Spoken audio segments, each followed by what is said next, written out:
Saudações, estou feliz por estar aqui hoje para continuar com as apresentações sobre a teologia da organização dos Davidianos ou movimentos dos Davidianos. A segunda apresentação tem como título A Igreja sobre Ataque. Se eu disser que nós estamos em guerra, acreditariam em mim? Claro que acreditariam. Nós estamos sobre ataque, nós estamos numa guerra. E há algumas coisas que eu queria apontar sobre a guerra. Você pode ter uma guerra com uma nação ou organização ou um grupo. Quantos tu precisa? Pelo menos mais de um. E normalmente são forças opostas que têm crenças diferentes e são se separam um do outro. A igreja está sendo atacada. O inimigo está fazendo um grande esforço nessa altura por causa do tempo em que vivemos. Jesus está prestes a voltar para a terra. Então é tempo de ele colocar toda a sua força para que consiga vencer a igreja. Então nós estamos dois tipos de soldados na realidade. Um grupo está ao lado de Deus, membros da Igreja de Deus, e outros soldados estão alinhados com o inimigo, o dragão. E o dragão não tem regras, nenhuma regra, mas o Senhor tem regras. Na tropa do Senhor, o Senhor quer para que os membros sejam identificados. Não querem ser confundidos com os membros de outros soldados. E para ser identificados, devem ter um uniforme diferente, ou não? Eu lembro quando estava na tropa nos Estados Unidos e eu lembro que o comandante do meu do meu pelotão, aquele homem era rigoroso. Não devias ter tanto roupa amarrotada, o sapato devia estar limpinho, ele devia ficar sem barba e um cabelo bem cortadinho em todo o tempo. Todas essas coisas, há uma razão para tudo isso. Quando fôssemos à guerra, vamos dizer, por alguma razão, e estivéssemos em guerra com Rússia, ou Coreia do Norte, ou China, qualquer uma dessas, nós não queremos ser confundidos com outras tropas. Então, por isso nós temos que ter a certeza que nós guardamos o nosso uniforme da maneira conforme se deve. Não sei se conseguem entender onde é que eu quero chegar. A Igreja de Deus deve ser peculiar, não deve ser confundida com o mundanismo, os mundanos que estão seguindo o dragão e a sua tropa. Se a igreja está sob ataque, nós temos que ter a certeza que somos identificados em todo o tempo com ou seja, pelos seus frutos os conhecereis.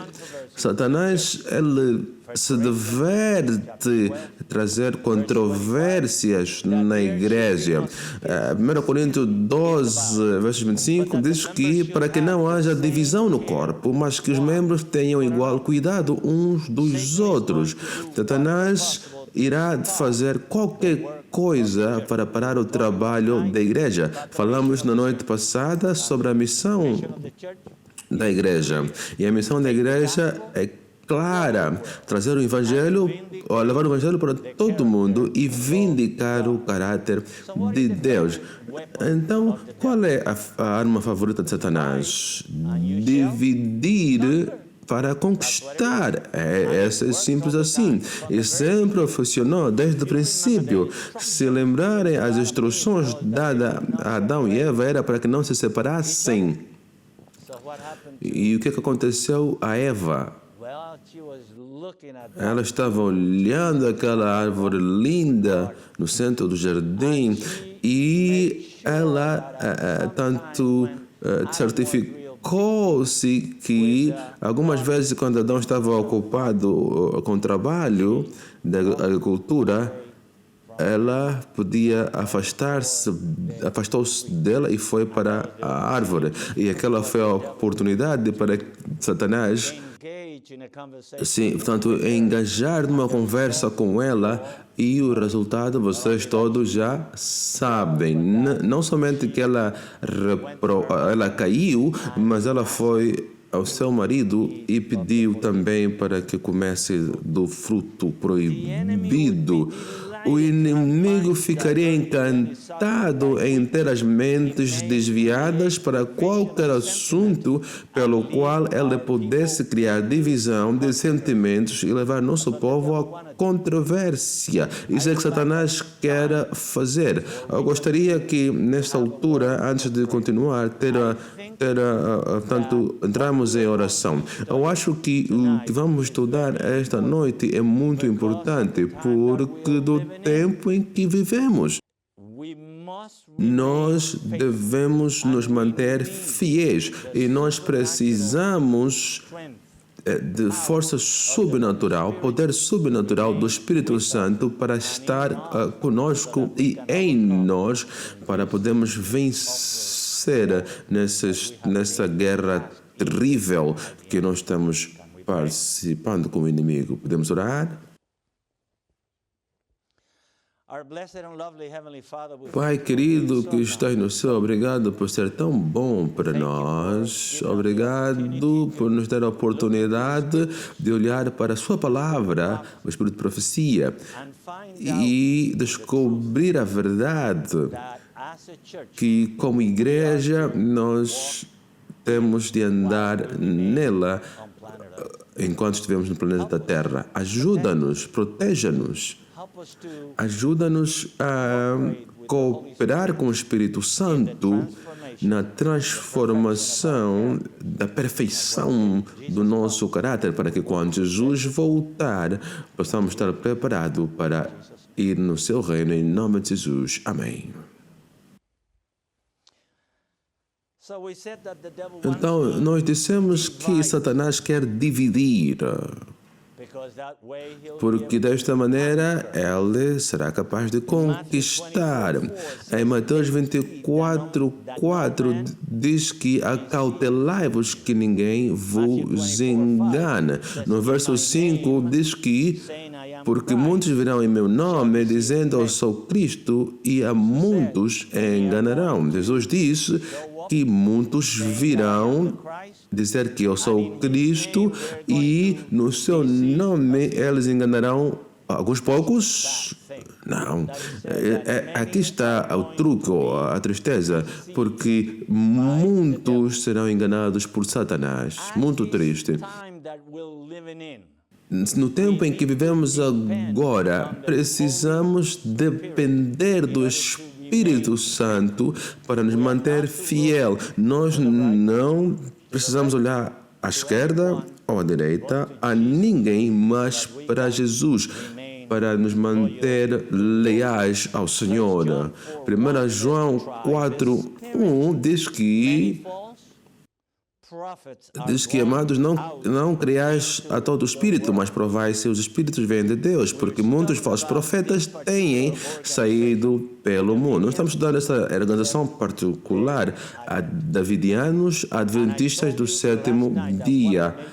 E eu disse que um dos maiores problemas que eu encontrei com essa organização é que eles continuam a identificar-se como adventista do sétimo dia. E se eles saíssem fora, separados completamente, e fazer as suas doutrinas que eles querem acreditar apenas separados da igreja, seria uma coisa diferente. Eu não estaria aqui nesta noite. Mas não, eles querem continuar identificando-se como adventistas do sétimo dia.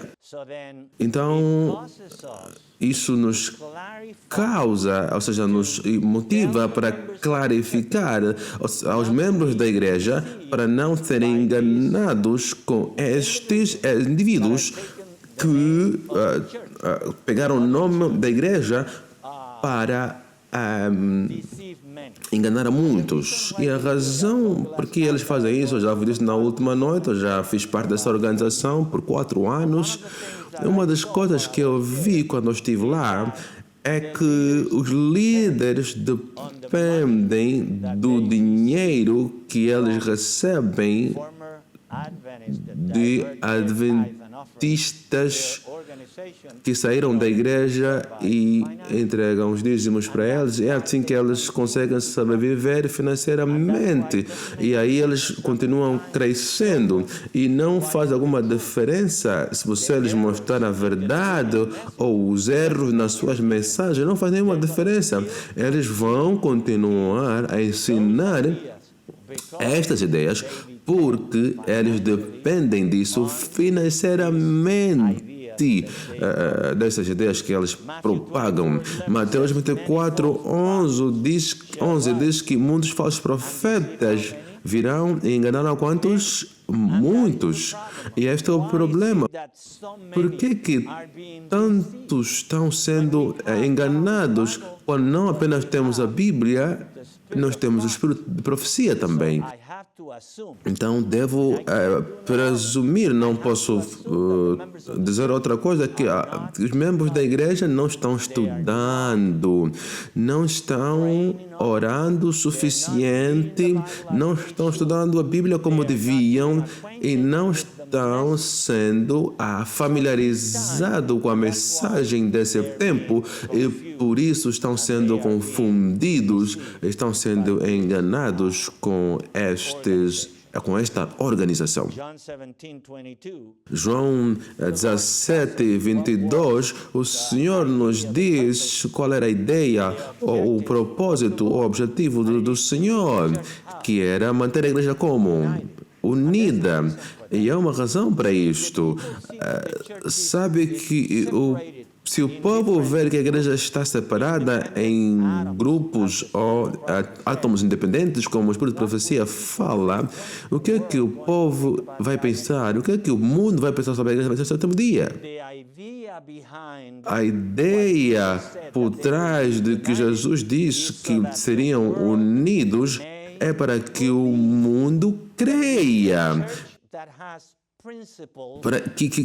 Ou seja, que é uma igreja que tem princípios, não importa onde você vai, eles sempre serão os mesmos. E eu creio que essa é a situação da igreja adventista do sétimo dia. Não apenas na América, eu já fui à Europa e em muitos lados pregando a mensagem e ensinando-lhes para que não, portanto, permitam que esses enganos venham à igreja e confundam. E não importa onde eu vá, a diferença não importa. As línguas nem sequer nos separam, porque nós temos um denominador comum. E é o que nós cremos em Jesus como nosso Salvador, para que eles creiam. Acho que a parábola do trigo e o joio devia ser de especial interesse para nós. E encontramos no Mateus capítulo 13, versos 24 até 30, dizendo: o reino dos céus é semelhante ao homem que semeou boa semente no seu campo, na sua igreja. Quem é o semeador? Quem está semeando? Quem está plantando a semente? Não é Jesus? Claro que é Jesus.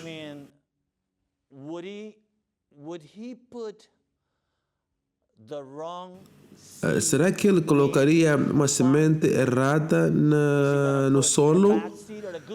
Ele vai pôr uma boa ou uma má semente? Vai pôr uma boa semente. Então não há tanto questão que a igreja e todos os outros que vêm à igreja deviam ser santos. Se foram plantados por Jesus, claro. Mas há um problema. O indivíduo que ele deixou a controlar a fazenda dormiram. E enquanto dormiam, quem veio? O inimigo plantou o joio onde? Na igreja. E este é o problema, que nós temos a ideia que todos os membros da igreja foram trazidos aqui pelo Espírito Santo. Mas, por isso, é boa coisa que Jesus nos diz que não procuram identificar quem é trigo, quem é joio. Isso não tem nada a ver conosco. Esse é apenas meu trabalho. Por quê? Porque é o único que pode ler a nossa mente, as nossas intenções. Então, não é nosso trabalho tentar apontar quem é quem, ou quem é trigo, quem é joio. Mas o Senhor nos deu algumas linhas, e uma delas é: pelos seus frutos conhecereis. Então nós temos que estar em alerta. Por quê? Porque ao passo que o Espírito de Deus está trazendo convertidos na igreja, ao mesmo tempo Satanás está trazendo pessoas, povo que não estão convertidos completamente dentro da igreja. Não nos devemos surpreender com isso, porque alguns membros da igreja que me perguntam quando termino de fazer essas apresentações e me dizem: não devia falar essas coisas? Está bem que entende, mas não precisa partilhar com ninguém. Por quê?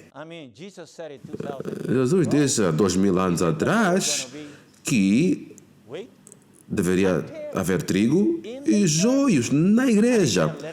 Então, e ele deixa crescer junto até a ceifa. E no tempo da ceifa, o Senhor ia enviar os seus anjos para fazer a separação, ok? Mas, com certeza, há duas influências sendo exercitadas sobre os membros da igreja. E uma dessas influências é para a purificação da igreja. Está testemunho para ministro, página 46. Se uma é para a purificação da igreja, a outra influência é para o quê?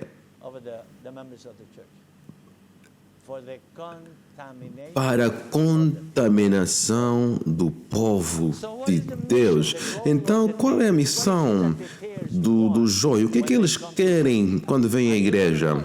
E vão notar que, de forma geral, é um povo que gostam de expressar as suas ideias. O joio não vem à igreja e sentam lá no banco de trás, de forma humilde, em oração, a posição de oração, com a Bíblia aberta, com a Bíblia na mão. Não seriam nenhum benefício para Satanás se fizessem isso. Então, eles vêm à igreja e eles vão tentar influenciar os membros da igreja, não se calarão. Então, o objetivo do joio é eliminar o trigo, portanto, afogar o trigo. E lembram dessas palavras, porque este é o conceito da separação provocada pelos davidianos. Eles separaram-se, aparentemente separaram-se da igreja, mas na verdade eles separaram-se da doutrina, porque eles continuam a frequentar nossas igrejas para proliferar. Eles não vão buscar alma em nenhum outro sítio, eles vêm à igreja adventista do sétimo dia. Então é importante que nós aprendamos a reconhecer o joio para não sermos arrancados ou afetados por eles. E lembram que eles não são de fora. Esses foram colocados entre o trigo com propósito. Ellen White diz que no testemunho para ministro, particularmente naquela página 46, 47, que não devíamos nos surpreender de que há Judas entre nós. Todos aqueles que vão ser salvos e pertencer ao reino de Deus são sendo trazidos à igreja pelo Espírito de Deus. Concordam comigo? Todos aqueles que vai ser membro do reino de Deus veio à igreja pelo Espírito Santo. E é diferente do joio. E nós conseguimos ver isso num modelo que nos foi dado. Quantos discípulos Jesus teve? Quantos eram? 12.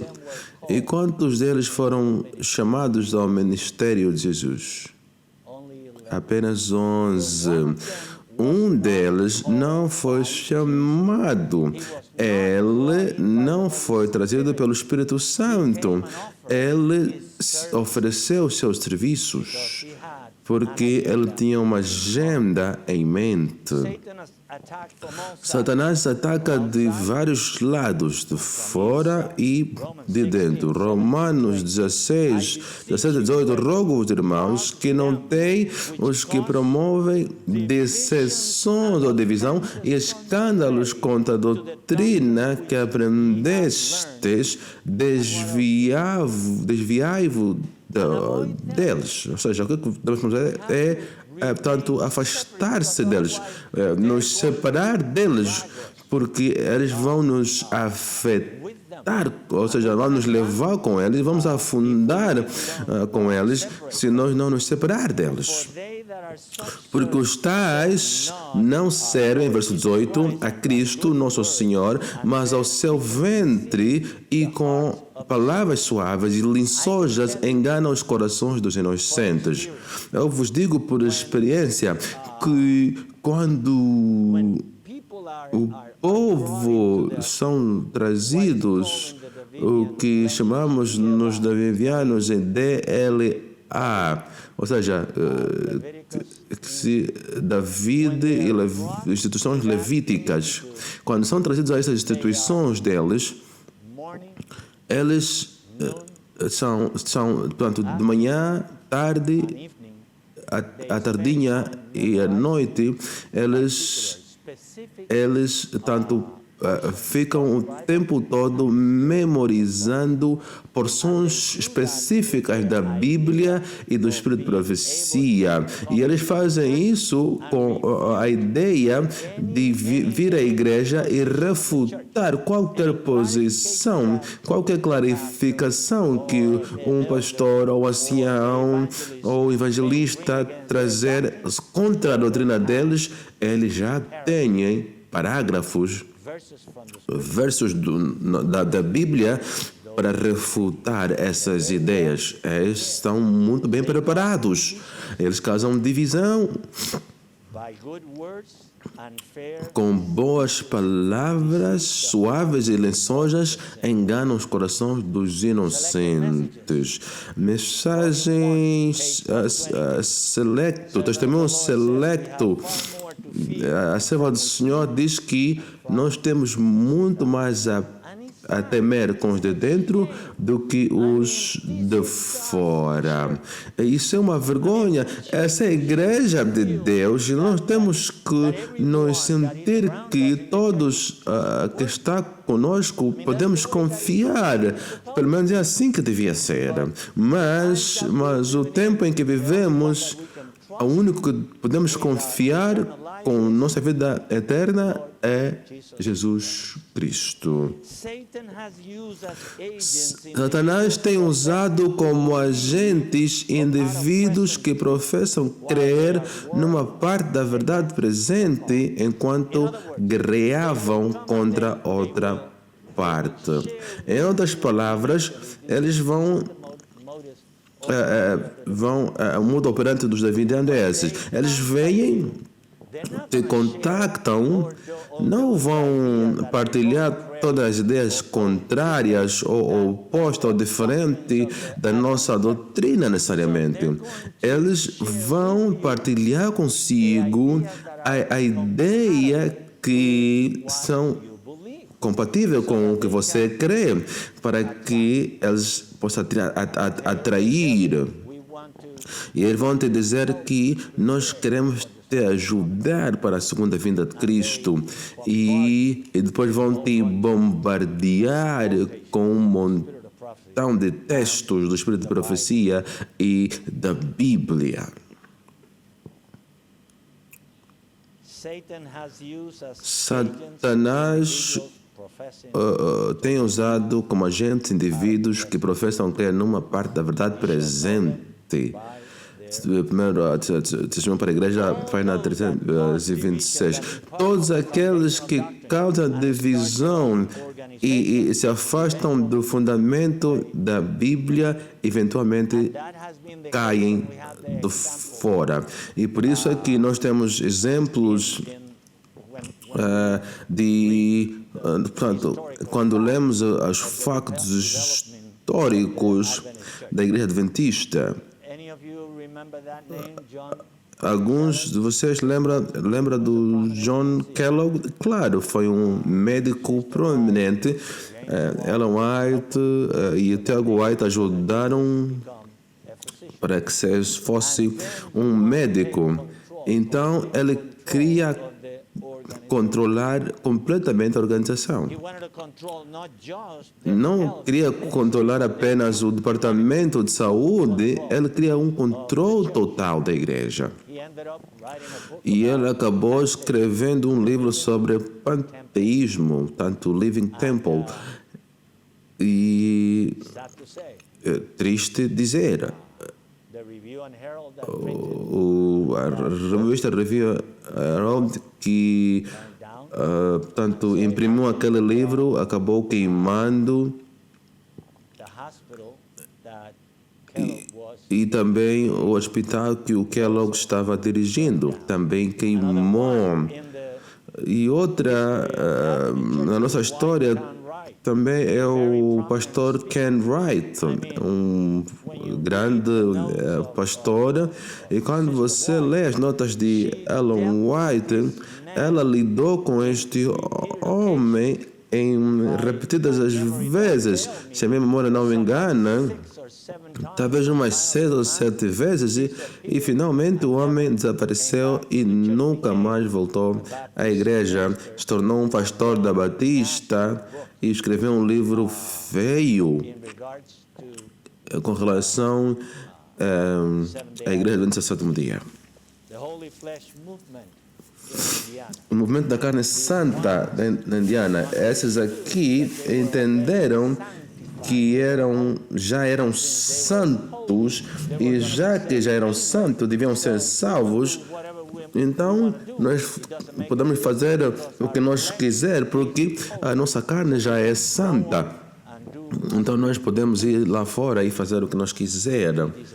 E também desapareceram. Temos a Igreja Reformada da Alemanha. O Louis R. Conrad era um pastor na igreja do sétimo dia. De facto, ele já foi presidente da Conferência Europeia naquela altura. Mas ainda assim, ele também tanto caiu em decepção e teve o seu ministério e separou-se da igreja. A Anna Phillips, se você ver a data de 1916, o que aconteceu naquela altura? Um evento, o que aconteceu em 1915? Ellen White morreu. Então, está na hora de ter uma outra profetisa. Então, a Anna Phillips decidiu que devia ser a próxima profetisa. Então, começou a dizer que estava a receber visões e que tinha um dom profético. Também já desapareceu. E também os irmãos Brisson da Austrália. A última vez que eu ouvi sobre eles, um deles saiu fora da igreja e se tornou fazendeiro e o outro se tornou bispo da igreja episcopal. É triste o povo que não querem se conformar com os fundamentos doutrinários da igreja e então encontram um meio ou caminho de encontrar coisas mais divertidas, então continuam a procurar mais ideias e acabam separando-se da igreja. Vamos nos contentar com o que nós temos. Nós temos a Bíblia e o Espírito de Profecia. Tem gente lá fora escrevendo o que a Bíblia significa e versos que já foram explicados no Espírito de Profecia nem sequer procuram no Espírito de Profecia. Se procurassem no Espírito de Profecia, não teriam tanta confusão, mas em vez de comparar com o Espírito de Profecia, eles encontram as suas próprias ideias e interpretações e acabam, como Victor Hatoff, com ideias completamente fora deste mundo. Então, quando é o denominador comum, todos eles chegam à conclusão, quando o líder morre e a igreja continua crescendo em Cristo. Ovelhas vestidas de... Ou seja, lobos vestidos de ovelha. Isso nós encontramos na Bíblia. Se nós olharmos para o livro de Mateus, capítulo 7, verso 15, diz que cuidado com os falsos profetas. Profetas no mundo, em outras denominações, não. Cuidado com os falsos profetas onde? Dentro da nossa igreja, a Adventista do Sétimo Dia, que se dizem ser profetas, que vêm a vós com vestes de ovelha, mas por dentro são lobos devoradores. E foi isso que Paulo disse, que eu sei que quando eu partir, o que vai acontecer na igreja? Lobos virão na igreja, vestidos de ovelhas. Bartholomew Movement em 1928, 1930, veio um novo movimento liderado com um membro da Adventista do Sétimo Dia. O nome dele, Victor Paschal Hatoff. É isso, ele queria que o nome dele fosse pronunciado Hatoff. Alguns pronunciam Hutef, mas ele queria que o nome fosse pronunciado Hatoff. Por que eu sei disso? Eu sei que porque eu já me encontrei com alguns ministros que foram treinados com o próprio Hatoff.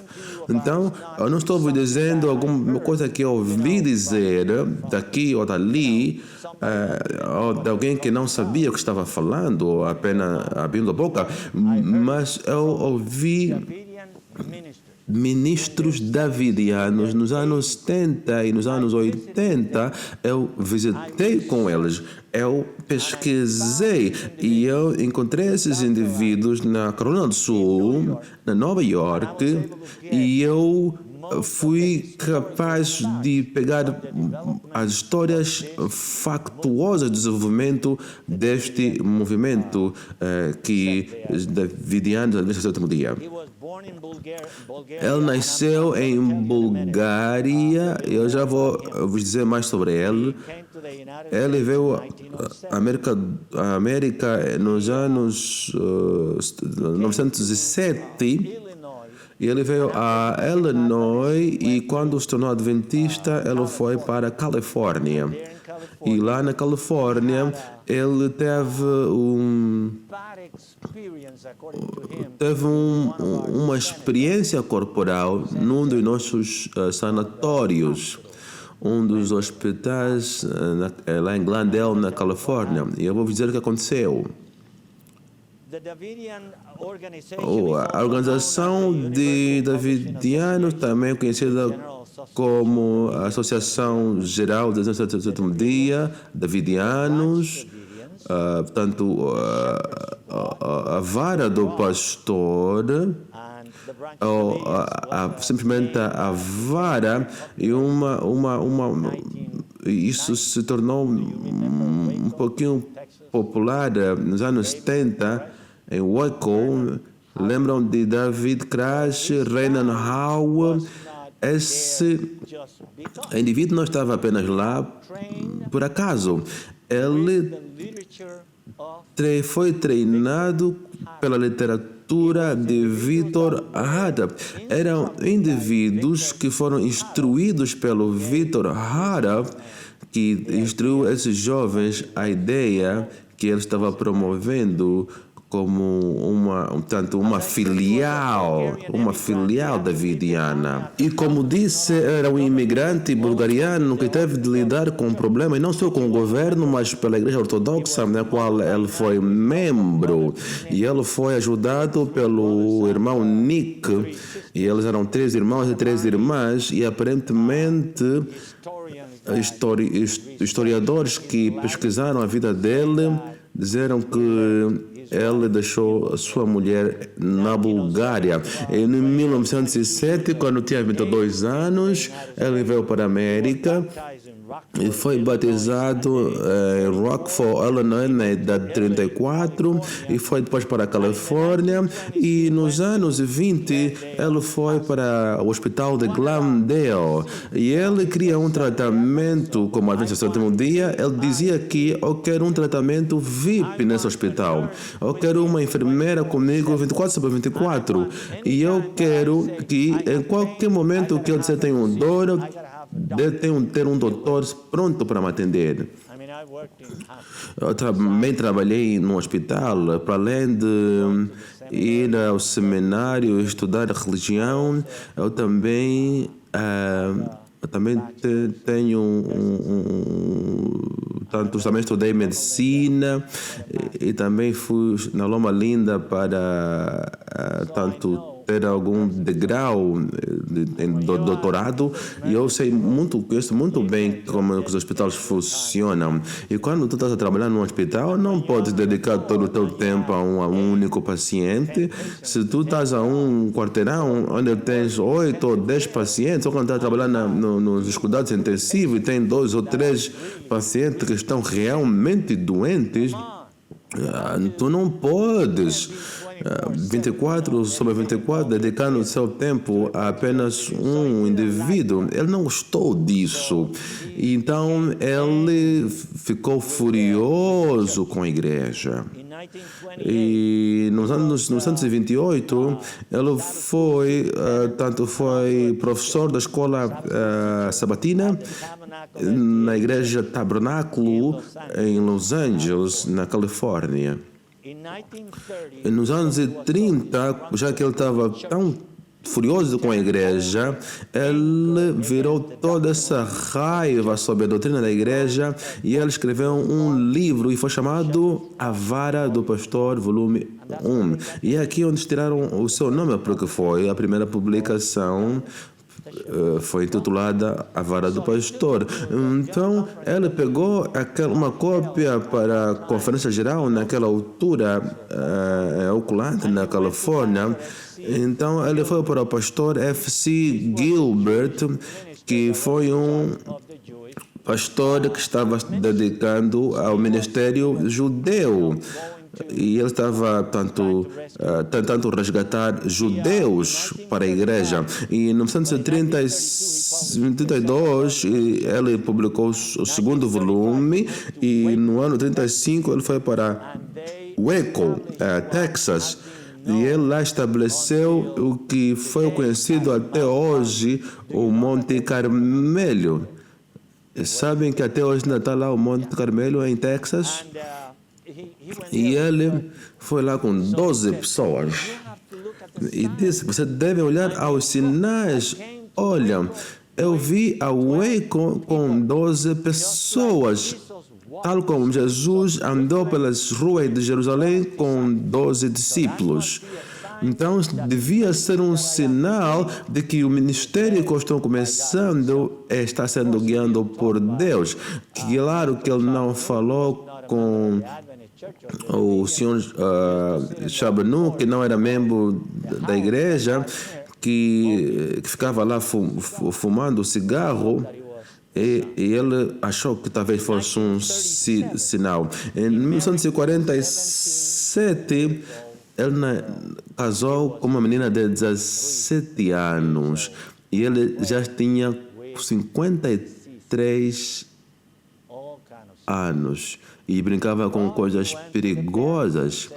Ele foi com os pais da menina e disse que eu sou profeta e eu preciso casar. E eu preciso casar com a vossa menina. Apenas tinha 53 anos de idade. Então, tenho o privilégio de ter uma menina jovem comigo. Declarou-se ser o último profeta de Deus apontado para reinterpretar todas as profecias do fim, trazer nova luz. E eu coloquei algumas notas deles aí para vos. E eu vos garanto que são notas que foram tiradas exatamente nos seus materiais, da maneira como aparece aqui no visor. Então, a Conferência Geral Especial foi um dos livros que ele escreveu outros livros e panfletos. Ele reclamou, disse que não foi dada uma chance justa para apresentar a sua posição para a igreja. Então, lá se vai, Victor Hart. Então, nós vamos agora tentar vos dizer o que é que ele rejeitou, na verdade, depois que a igreja perdeu tempo e dinheiro tentando tirá-lo daquelas ideias errôneas que ele tinha. No ano 1920, a União Pacífica e o presidente da conferência naquela área encontrou-se com um professor bíblico e um outro pastor da Fullerton, da igreja Fullerton, e eles foram para se encontrar com Victor Hart. E sem efeito algum.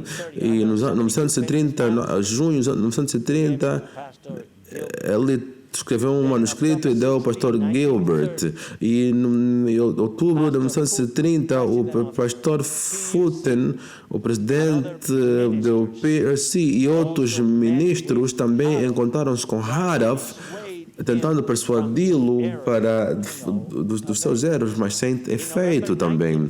Em novembro de 1930, a igreja não podia mais fazer nada e tiveram que eliminá-lo. E tiveram aí uma reunião e tiveram que eliminá-lo da igreja. E então ele continuou criticando a igreja e finalmente houve uma grande reunião em 1934. Esta reunião teve uma comitiva de 12 e o chefe foi D.V. Daniels, que foi amigo de Ellen White e também foi presidente da Conferência Geral. O outro, H.M. Richard, também um evangelista bem conhecido. Esses indivíduos se encontraram com Hart e eles alugaram um anfiteatro onde ele podia ficar à vontade, para não sentir estar sendo pressionado pelos membros da igreja presente.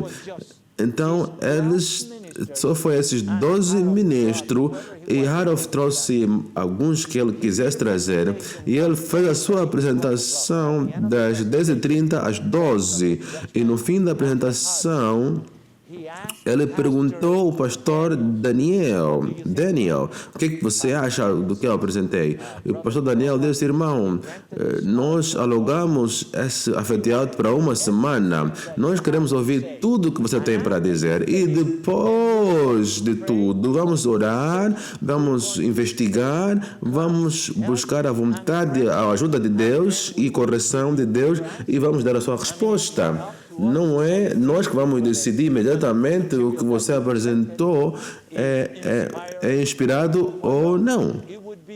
Seria irresponsável da nossa parte. responsabilidade da nossa parte. Então ele disse, pá, não querem me dar a vossa opinião, pegou o livro, fechou e foi embora. Não queria saber do dinheiro que a Conferência Geral gastou para alugar o anfiteatro e trazê-lo de volta para o aprisco. Alguns davidianos acreditam em Mateus 28, a grande comissão, vai para o mundo pregar o evangelho, acreditam que eles apenas devem ir às ovelhas perdidas da casa de Israel. Quem que vocês acham que são as ovelhas perdidas da casa de Israel para eles? Adventistas do sétimo membros, do sétimo dia. Não fazem evangelismo público, não constroem igreja, apenas vão para a igreja do sétimo dia para tentar criar confusão sem razão.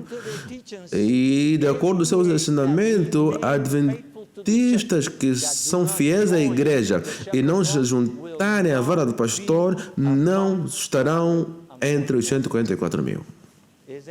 É interessante. A igreja do sétimo dia está fazendo pelo menos algum esforço para evangelizar o mundo e trazer os perdidos a este aprisco, mas eles dizem que não fazem alguma diferença, a não ser que eles se tornem membros da vara do pastor, não farão parte dos 144 mil. Acreditam que 144 mil são judeus literais, não apenas isso, mas também creem que é um número literal. Nós não vamos discutir sobre isso. Se é simbólico ou literal, para mim não faz diferença. Para mim, o que é importante é lutar com toda a minha força para estar entre os 144 mil. Se é um número literal, tudo bem, não terei problema com isso. Se é um número simbólico, também não terei problema com isso. O que eu estou preocupado é que aquelas coisas que identificam os 144 mil não se achou engano na sua boca.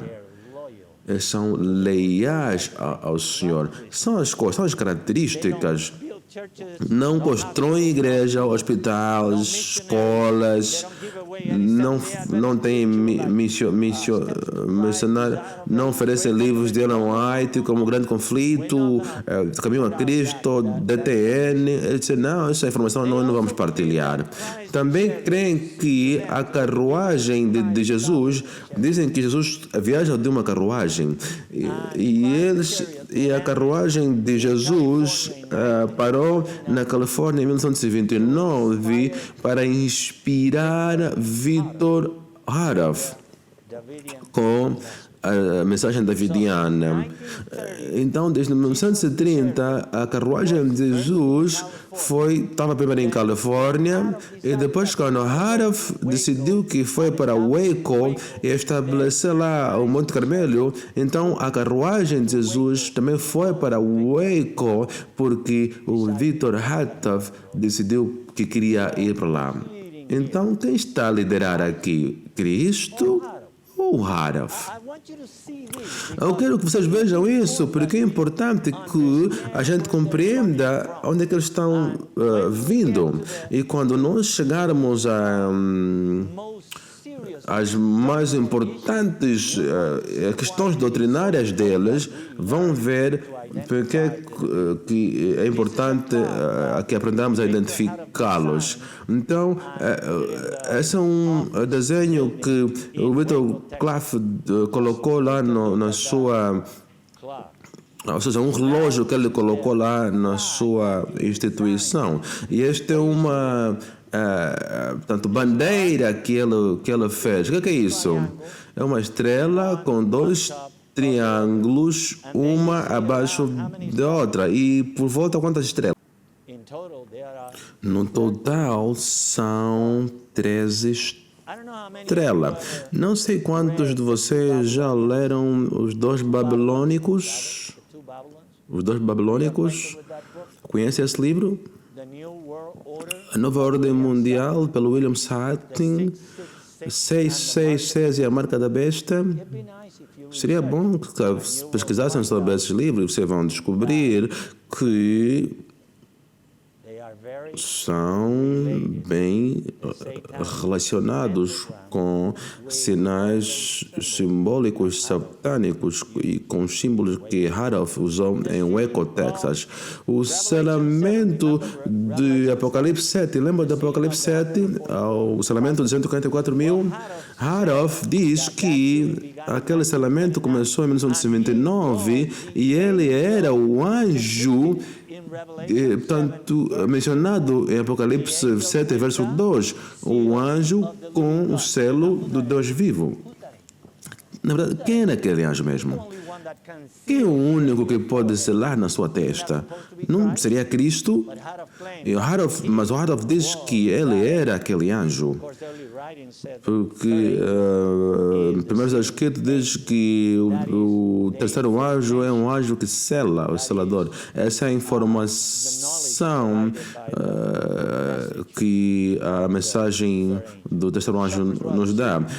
Tanto a vara do pastor Ser diz que ela está aqui citando Ellen White, dizendo que o nosso curso de ação vai determinar se nós receberemos o selo de Deus ou seremos cortados para as armas destruidoras.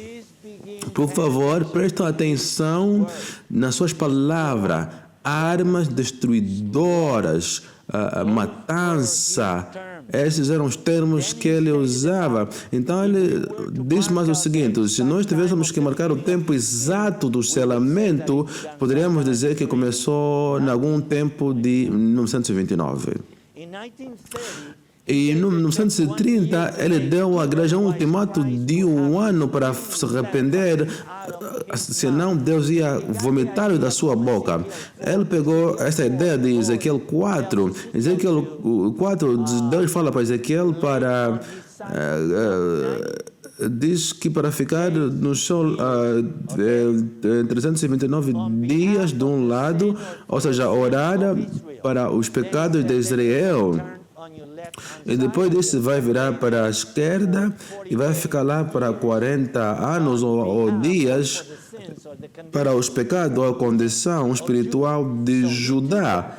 E ele pegou nessa profecia e diz que esses 390 dias ou anos começaram nos anos 50.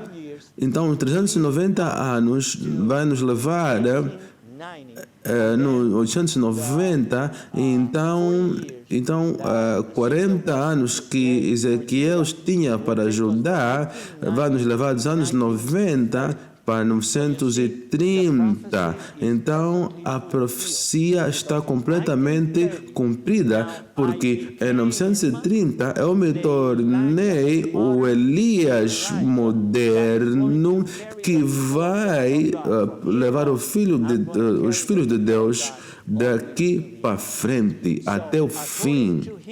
De acordo a ele, particularmente no livro A Vara do Pastor, em 1932, o volume 2, que depois vamos aprender mais sobre isso, e Ezequiel 9 devia acontecer nos 930. Então, todos os adventistas que não aceitaram a Vara do Pastor deviam ser assassinados naquela altura, e só os da Vara do Pastor ficariam com o nome Adventista do Sétimo Dia. De acordo a ele, de 1930 para frente, a igreja caiu da graça de Deus e se tornou uma igreja apóstata. Esse senhor diz que não morreria. Alguém enviou uma pergunta para ele: se alguém recebe a vara do pastor e aceita plenamente, há alguma possibilidade de se perder? Ele respondeu: se a vara do pastor é a verdade e se a pessoa aceita de todo o coração e faz a verdade, a possibilidade de se perder seria idêntica à possibilidade de Paulo se perder por ter aceito a mensagem de Cristo. O que é que ele está a dizer? Se você for um davidiano, não te perderás. E mais, Esse aqui é bem significativo que ela fala.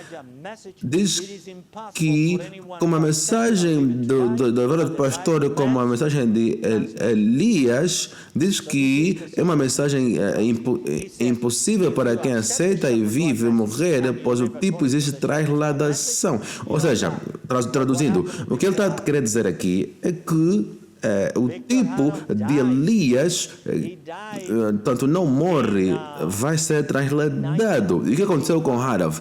Harav morreu. Ele morreu nos anos 955. Ou ele não cria o que ele próprio pregava, ou não cumpriu perfeitamente, ou era um falso profeta. E eu digo todas as três opções. Harav, ele planificou ser um Elias moderno, e já que Elias nunca morreu, ela achou que também seria trasladado na carruagem de Cristo diretamente para o céu. No livro simbólico, série de código simbólico dele também, diz que não há nada que possa tirar a vida dos 144 mil. Ele considerou ser um dos 144 mil. Ele diz que a mensagem ensina que nós que fazemos parte dos 144 mil nunca morreremos. E sabe, a maior parte dos davinianos que estavam com ele naquela altura já morreram. Não apenas isso, ele foi enterrado em Waco. E depois, naquela área onde ele foi enterrado, ter algumas obras, e hoje ninguém sabe onde é que os seus restos mortais se encontram. Ele morreu em fevereiro de 1955, então, e aquilo o tornou num falso profeta, porque ele profetizou que não morreria, mas ele está morto. Quando ele morreu, enterraram-no, e os pastores mais próximos deles ficaram 3 dias lá no túmulo esperando que ele ressuscitaria. Depois que ele morreu, houve algumas divisões entre eles, e nós vamos considerar essas divisões na próxima apresentação. Essas divisões vão nos guiar até aos davidianos atuais, desde 1933. Então, eu gostava nessa altura orar. Pai querido que está no céu, obrigado por ser tão bom para nós. Ajuda-nos a abrir nossos olhos para que possamos ver que nós precisamos ser hoje mais próximos de Jesus, mais como nunca antes. Abençoa a igreja do sétimo dia a nível mundial e ajuda-nos para nos unir, para que possamos apresentar uma frente unida contra o inimigo, para que aquele dia, quando o Senhor voltar em glória, possamos ter parte consigo, em nome de Jesus. Amém. Que o Senhor vos abençoe.